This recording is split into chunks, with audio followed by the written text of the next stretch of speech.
Cette semaine, Vidéo Terreur, Godzilla et les films de monstres géants.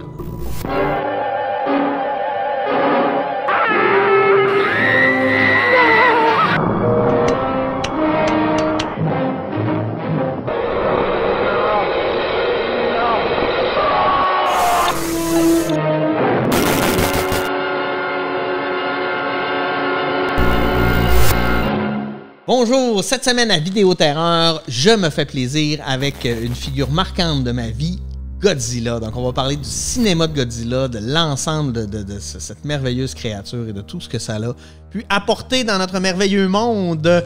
Et avec moi, Jimmy Franqueur va nous éclairer encore de sa lanterne encyclopédique extraordinaire. Salut Jimmy, ça va? Bien, oui, toi? Oui.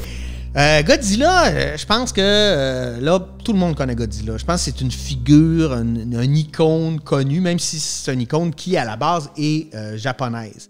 Avant de commencer à parler de Godzilla, de la création puis de tout ce qui entoure, il faut comprendre la culture japonaise et pourquoi Godzilla devient si important dans cette culture-là. Oui, bien effectivement, tu sais, Godzilla, là, pour ceux qui le nom sonne pas une cloche, il doit être rare, là. C'est le gros dinosaure qui crache du feu. Donc, premier film 1954, là, on tombe dans ce qu'on appelle au Japon là, des kaiju, ouais. les films de monstres, les monstres géants. Mais bon, je pense qu'il y a un élément important dans la culture japonaise qu'il faut comprendre pour voir un peu comment va se placer là, Godzilla. Bon, premièrement, il est lié à la bombe atomique parce que la création dans le premier film, en fait, Godzilla est créée là, par des radiations atomiques. Et la peur du nucléaire. Tout à fait. Puis si on regarde, bon, par exemple, on est en 54, on est 9 ans là, après la fin de la guerre. Donc, au Japon, l'explosion atomique est encore, je dirais, une peur qui est toute proche. Là. Donc, ça touche quelque chose d'assez viscéral. Mais aussi, je dirais, bon, si on regarde au niveau de la culture japonaise, dans la religion japonaise officielle, là, ce qui est le Shinto, qui est une religion animiste, on a la notion de kami. Puis les kami, c'est quoi, en fait? C'est des... On va le traduire souvent par Dieu, mais en fait, on est beaucoup plus dans des forces, là, par exemple, comme la pluie, le soleil, qui sont animées, qui ont comme force de la nature. Puis la différence aussi, c'est que ces forces de la nature-là partagent pas nécessairement toujours une vision, je dirais, humaine des choses. Donc, ils peuvent être tantôt, je dirais, positives, tantôt négatives. À certains moments, bon, par des rituels, on va tenter de les pacifier. Mais donc, ils ont un rapport, je dirais, qui dépasse l'humain. Ils ne sont pas au niveau de l'humain. Puis, je pense que quelque chose dans le folklore ou dans l'histoire japonaise va beaucoup éclairer aussi notre compréhension de Godzilla, c'est que il y a ce qu'on appelle les kamikazes. Bon, ce qu'on va appeler en Occident kamikazes, là, qu'on va se référer à la Deuxième Guerre mondiale. Mais en fait, ça se réfère beaucoup plus aux années 1282, si ma mémoire est bonne, puis 1274. Où les Mongols ont tenté à 2 reprises d'envahir le Japon par la voie maritime. Puis, bon, kamikaze, en fait, kami, bon, on peut le traduire par Dieu, puis kaze, vent, les vents divins. Puis, à 2 reprises, lorsque les Mongols ont tenté d'envahir le Japon, il y a eu une grande tempête qui s'est levée, qui ont en fait rasé l'armée mongole. Après 2 fois, probablement que les Mongols se sont dit, il devait y avoir un proverbe aussi de Georges Amadeus 103. Donc, ils ont décidé d'arrêter les invasions. Mais dans la mythologie japonaise, la nature qui peut être à la fois destructrice, comme par exemple les tremblements de terre, les ouragans, mais aussi peut être aussi protectrice. Donc, ça va faire partie un peu, je dirais, de ce rapport-là à la nature qui peut être à la fois craint et respecté, puis qu'on peut aussi, je dirais, d'une certaine façon, vénérer et craindre. Et c'est là que j'arrive avec Godzilla, qui est une figure un peu, je trouve, on pourrait dire que c'est un kami, c'est-à-dire c'est une force de la nature qui est personnifiée, puis qui ne partage pas nécessairement, je dirais, la vision humaine. Si on regarde dans Godzilla, c'est un film qui, bon, oui, on a un drame humain qui se déroule, mais en même temps, à une échelle, Godzilla, l'humain, il s'en fout. Là. Bon, dépendamment des périodes, là, on va sûrement en parler, où Godzilla, bon, va être plutôt une figure terrifiante, un sauveur, une figure un peu ambivalente, qui se préoccupe pas de l'humain. Oui, c'est ça, c'est pas nécessairement un méchant, là. Non, effectivement. Puis c'est pas nécessairement un bon non plus. Non, c'est ça, parce qu'il détruit tout sur son passage, là. Puis ça, je pense que c'est ce qui le rend aussi particulier, où, par exemple, on n'a pas nécessairement, je dirais, bon, peut-être, je vais le dire de même, mais la vision très occidentale où, on va définir clairement comme la figure étant bonne ou mauvaise. Puis à partir de là, son campé, on tombe dans un combat, le bien contre le mal. Godzilla échappe un peu à cette tentative de le cadrer dans une moralité, là. Encore une fois, c'est un drame qui se déroule à une autre échelle. Là. Et puis, qu'est-ce qui nous attire chez Godzilla? C'est une question que je me pose à chaque jour. Ouais, à chaque matin que je me lève, je me pose cette question-là. Je ne sais pas, effectivement. Puis je pense que il y a quelque chose de je dirais, probablement très enfantin et satisfaisant de voir un gros monstre détruire une ville. Oui, puisqu'à un moment donné, c'est devenu quasiment un show de lutte. Là. Il y a une des périodes où c'était beaucoup plus familial qu'horreur, si on veut. Là.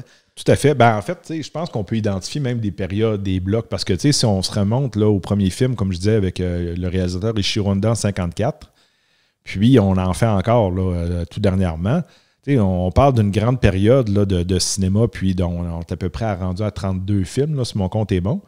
Donc, on a les premiers films où on est vraiment beaucoup plus dans l'horreur, puis encore une fois dans la peur. Puis, on a un glissement qui va se faire à une période là, dans les années 60 où écoute, on est clairement dans le film pour enfants. Puis d'ailleurs, toi aussi, je pense que tu l'as fait, moi, avec mon garçon Alexandre, c'est une belle incursion, ces films-là, justement, pour amener les enfants à toucher au fantastique de façon assez inoffensive. Oui. Puis, souvent, les enfants ont une période dinosaure. Fait que, puis ça aussi, les enfants ont souvent un attrait pour les gros monstres. Fait que Godzilla est intéressant en ce sens-là, comme je dirais, amorce. Puis effectivement, là, mais on va tomber à peu près dans la fin des périodes des années 80, où on retourne aussi à quelque chose d'un peu plus horrifiant, là, dans la période des années 90. Ouais. Là, les films sont un peu plus horrifiants. Puis là, actuellement, on revient peut-être à l'origine un peu du Godzilla un peu plus... Le drame écologique. Oui, c'est intéressant parce que ça fait partie, je pense, je dirais des thèmes fondamentaux. Je ne sais pas si c'est le premier, mais on peut parler quand même en 1954 des premiers films avec un message écologique. Puis ça a toujours resté. Hein? Smog Monster, faut le voir pour le croire, mais je veux dire, le Smog Monster, c'est l'incarnation de la pollution, puis du déchet nucléaire. Puis, c'est quand même assez innovateur aussi là, d'avoir cette préoccupation-là aussi. Un film qui porte beaucoup sur le rapport qu'on a avec la nature. Fait que c'est intéressant, mais qu'est-ce qui le rend intéressant? Je ne sais pas. Je ne sais pas si tu as une théorie à ce niveau-là. Je sais pas, mais clairement, là, ce que tu dis là, quand on est enfant, moi je me rappelle là, dans des films où tu voyais, c'était quasiment un show de lutte, là, parce que là, tu avais 4 monstres qui se battaient et qui se faisaient des souplesses arrière. C'était un peu drôle, mais en même temps, quand tu explores, il y a quelque chose de mythique là-dedans aussi. C'est l'humanité qui a peur et qui essaie de se défendre, mais contre un monstre géant qui, à quelque part, veut l'aider. Il y a de quoi de comme si on avait à se faire protéger de nous-mêmes comme être humain. Il y a quelque chose de philosophique derrière, derrière tout ça intéressant. Puis tu sais aussi, quand on est enfant, je veux dire, souvent le message qu'on a, c'est fais attention à ci, fais attention à ça. Godzilla transcende ça parce qu'en fait, il casse tout. Ouais. Il donne une satisfaction qu'on va chercher là aussi. Là. C'est clair, c'est clair. Donc, premier film en 1954. Moi, j'aimerais m'attarder un peu sur... cet homme, ici, là, j'ai un livre, là, Eiji Tsuburaya, là, on le voit avec Ultraman, qui est le créateur du look Godzilla et qui a ensuite créé Ultraman et bon, c'est un autre génie des effets spéciaux, là, parce que lui, il faut comprendre qu'à l'époque, il créait des maquettes gigantesques et quand il y avait un déluge, des explosions, il y avait des caméras partout et c'était un one-shot. Si ça ne marchait pas... on la recommence. Ouais, puis là, c'est des semaines et des mois de travail. Et à l'époque, c'est le gars... Il y a une personne qui est mieux équipée que lui pour faire du cinéma d'effets spéciaux, en fait, puis c'est Walt Disney. Donc, ça démontre aussi comment il y avait un... Puis il était marquant, le costume de Godzilla.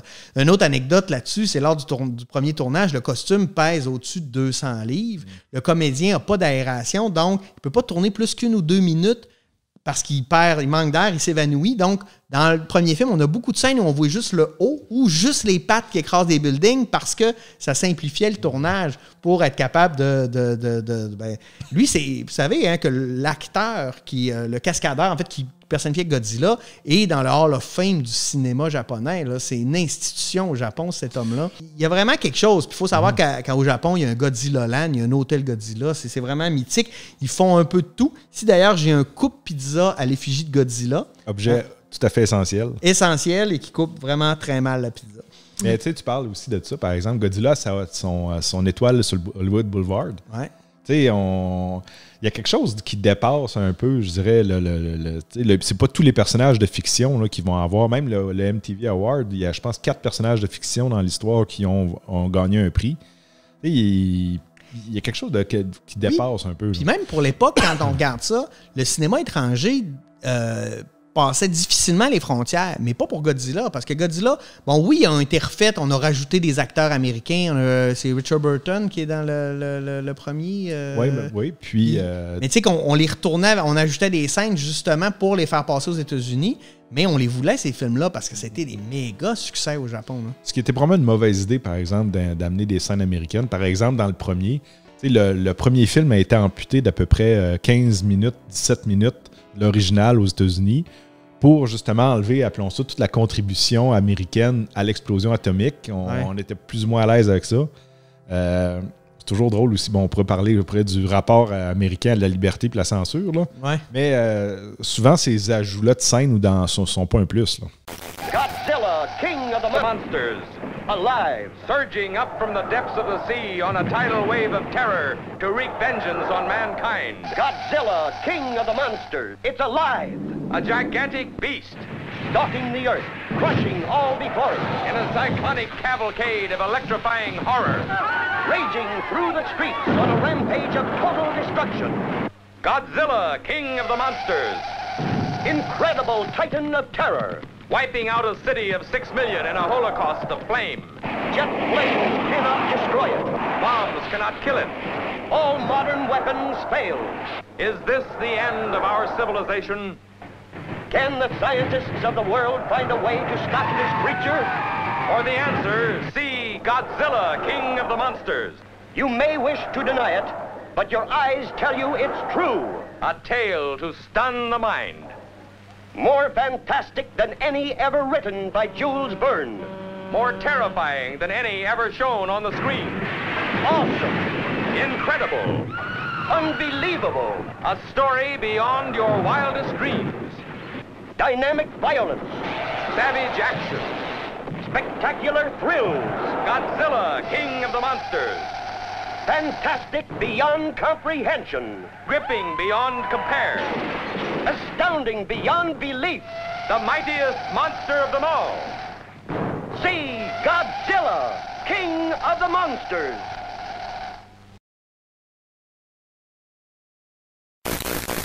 Puis même les Américains, maintenant, ont ramené King Kong à l'avant-plan justement pour avoir le monstre américain qui a amené le classique, le Godzilla contre King Kong, qu'on est en train de refaire, là, qui va être sur nos écrans dans quelques années, là, si on est capable de retourner au cinéma. J'ai hâte de voir ça aussi. Mais effectivement, on parle de King Kong, là, qui est quand même, bon, on peut le dire, là, même l'ancêtre d'une certaine façon, parce que le premier King Kong, c'est 1933. Ouais. Mais il n'y a jamais eu ce mouvement-là, je dirais, aux États-Unis de faire vraiment, appelons ça, là, tu sais, l'institution des monstres à grande échelle. Au Japon, là, c'est très typique. Là. On en a plein. Là. Juste de voir les Godzilla, il y en a au-dessus d'une trentaine. Mais il y a d'autres mondes qui sont sortis. Là, on a Gamera, la tortue, amie des enfants, géante, qui a eu au moins, je dirais, 5 à 6 films. On a Kappa, écoute, il y en a plein d'autres qu'on connaît sûrement pas. Là. Mais ouais, c'était vraiment systématique au Japon qu'on aimait beaucoup là, ça, les monstres géants. Comment on peut expliquer cette longévité dans le temps de dire on refait encore aujourd'hui des films là, qui ont commencé, on a commencé dans les années 50? Ben, je pense qu'à un moment donné aussi, je l'interprète comme ça, il y a un désir aussi de faire vivre une tradition. Je vais prendre un exemple aussi, pendant sur le plan de la longévité, les James Bond. Ouais. Je pense qu'à un moment donné, chaque réalisateur ou chaque époque veut pouvoir faire participer de la légende parce que la longévité aussi amène une certaine notion que ça va perdurer dans le temps. Dans 50 ans, on va probablement encore regarder Godzilla, puis on peut réalistement se dire qu'on va probablement en faire encore parce que ça devient du statut de la légende, puis je dirais d'une certaine façon, je pense que tous les réalisateurs veulent participer à la légende. Fait que James Bond fait partie de ça, à mon avis. Godzilla fait partie de ça. Ça crée des genres particuliers. Parce que James Bond, c'est pas un film d'action, c'est un film de James Bond. Fait que ça crée le genre, comme les films de Godzilla. T'sais. C'est pas un film d'horreur, c'est un film de Godzilla. Là, où on peut l'associer parce qu'il y a des monstres qui détruisent tout, il y a des gens qui meurent, puis les gens ont peur, mais non, c'est un film de Godzilla. Oui, puis on a déjà eu cette conversation ailleurs. L'humain là-dedans, les personnages humains. En fait, les personnages humains, c'est souvent des scientifiques ou des militaires qui vont expliquer les agissements de Godzilla, mais au bout du compte, on s'en fout. c'est un des défauts là, des remakes américains qu'on a, même si c'est la Toho qui est derrière ça quand même, c'est qu'à un moment donné, l'être humain et tes relations familiales, on s'entorche. Là. Ce qu'on veut, c'est un gros monstre qui détruit, puis cet enjeu planétaire-là. Là. Ouais, puis ça, je pense que c'est une erreur, effectivement, de trop investir le côté humain. Mais quand on veut trop expliquer, souvent, on tue le mythe. Oui, effectivement. Quoique, pour être honnête, je dirais que la nouvelle incarnation américaine là, de Godzilla est moins pire que l'incarnation de, je pense, c'est 98, si ma mémoire est bonne. Oui. Non. C'était un dinosaure à Manhattan, ça n'avait rien de Godzilla. En fait, on se demandait si on voulait faire un Jurassic Park à Manhattan. Là. Oui, c'est ça. Il crache pas de feu. Il n'y a pas le look. C'est insupportable. D'ailleurs, dans Godzilla Final War, qui marquait les 50 ans de Godzilla, qui est sorti en 2004, il y a un clin d'œil parce que Godzilla se bat contre tous les monstres qu'il a combattus au fil de sa carrière. Et à un moment donné, il se bat contre le Godzilla américain de 98 et lui sacre une volée en moins de 2 minutes. Là, c'est un peu jouissif. C'est un peu un clin d'œil de dire « Vous n'avez pas respecté notre monstre, on ne respectera pas le vôtre. » C'était bien mérité. Là. This final mission will decide the fate of the human race. This is Operation Final War.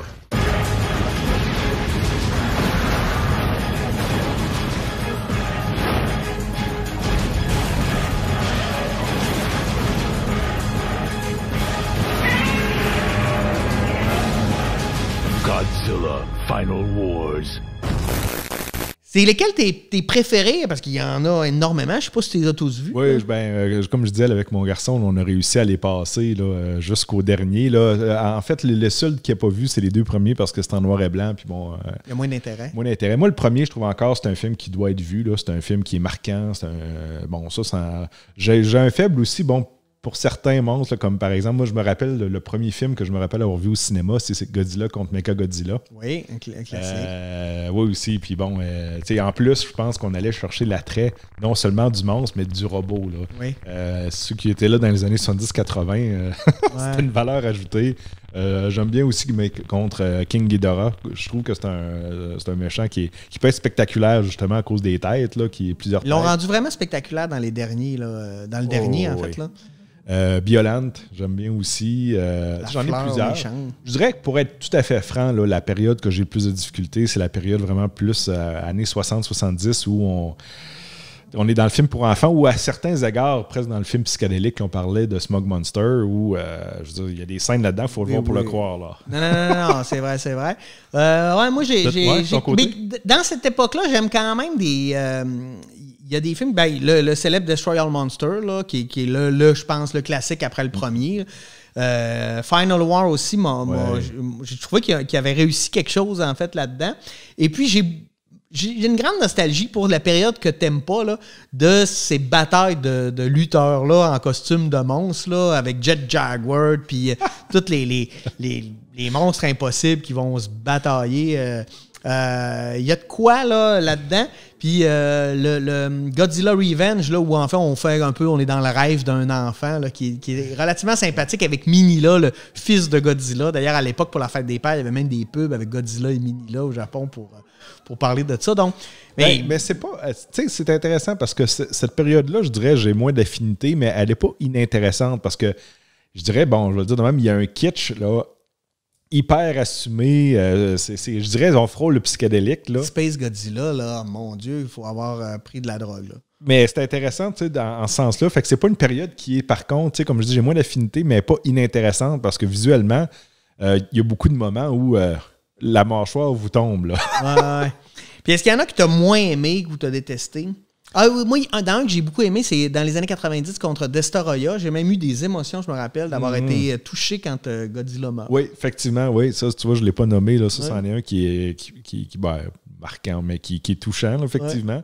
Moins aimé, je dirais, franchement détesté, je vais y aller avec le 98, la version américaine. Je le considère même pas comme un j'ai vu au Cinéparc, puis j'étais outré. Là, outré, on s'entend. Là. Mais c'est le seul, principalement, je pourrais dire. Toi, tes monstres préférés, si on se posait la question? Monstres préférés, j'ai un fait pour Jet Jaguar parce que mes enfants ont vraiment trippé sur ce personnage-là et j'ai même réussi à trouver des toutous et des figurines. Mon Dieu, ça n'existe pas. Il n'y en a pas beaucoup. Là. Lui, Gigan, que j'aime beaucoup. Écoute, il y en a tellement une variété, mais c'est sûr que, écoute, Rodan, qui a eu un film aussi juste sur lui, King Ghidorah, Mechagodzilla, c'est des monstres qui sont revenus souvent, puis ils ont tous un attrait très, très intéressant. Je pense que ceux qu'on se souvient moins, c'est exactement pour ces raisons-là, donc qui étaient moins peut-être pertinents là, au niveau des monstres impliqués. Ou souvent, quand il n'y a pas de méchants monstres, là, on parlait de Godzilla 2000 ou de Godzilla 84, où là, on est plus dans...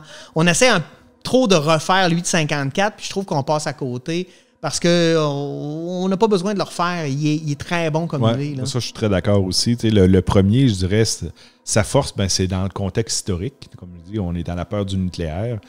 Puis, à ce moment-là, je veux dire, à partir de là, je dirais, Godzilla s'est beaucoup créé en opposition aussi à d'autres monstres.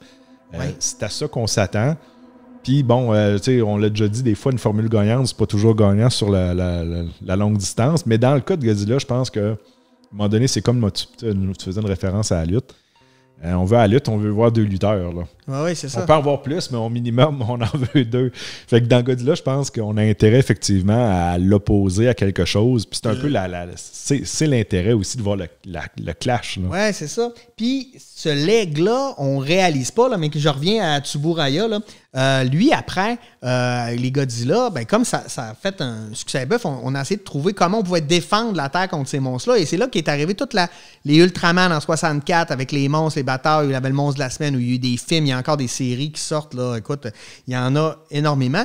Et ça a amené aussi toute la génération des Power Rangers, qui est exactement ça. Là. C'est des super-héros qui se battent contre des monstres géants là, ou des extraterrestres en forme. Écoute, moi, être un créateur de décors et de costumes, là, travailler pour les Power Rangers, ça doit être jouissif. C'est le bonheur. Là. Fait qu'il y a tout ça, c'est un leg qui est plus grand que Godzilla, tous les monstres, puis là après ça, on pourra aller sur, on a eu des Pacific Rim de ce monde où on va essayer de reprendre ces thématiques-là.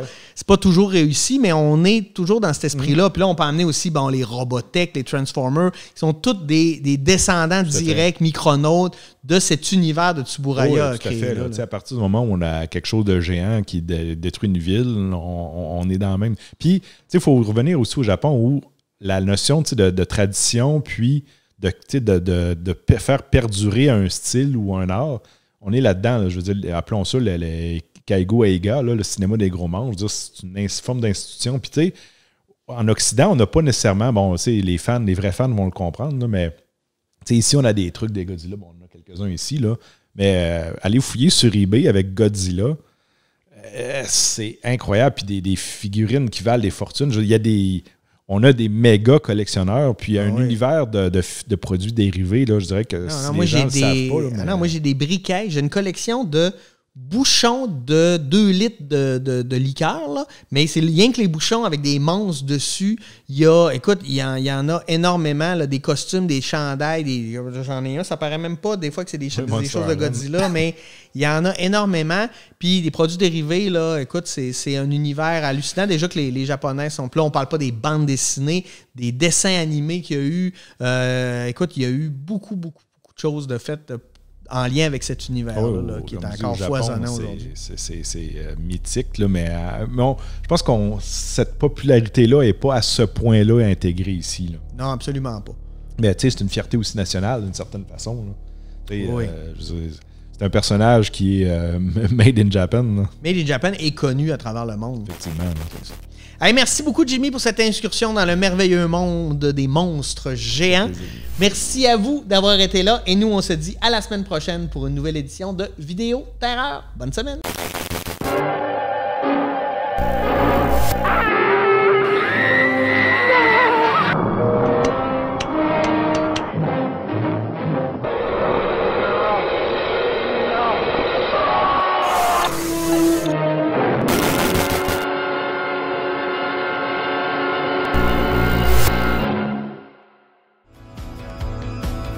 L'apparition des télévisions communautaires autonomes coïncide avec l'implantation des câbles distributeurs au Québec. Le Conseil de la radiodiffusion et des télécommunications du Canada souhaitait à cette époque que les ondes soient partagées avec les citoyens. C'est donc par obligation et par la réglementation de cette instance qu'ont vu le jour les canaux communautaires. Elles ont su s'adapter à l'ère du temps pour proposer du contenu touchant à toutes les clientèles, et ce, depuis près de 40 ans. Ainsi, les citoyens ont désormais la chance d'accéder et de participer aux débats de société. Les TCA ont pour mission d'encourager la participation des différents milieux auprès des médias locaux et de représenter les membres qui composent sa communauté.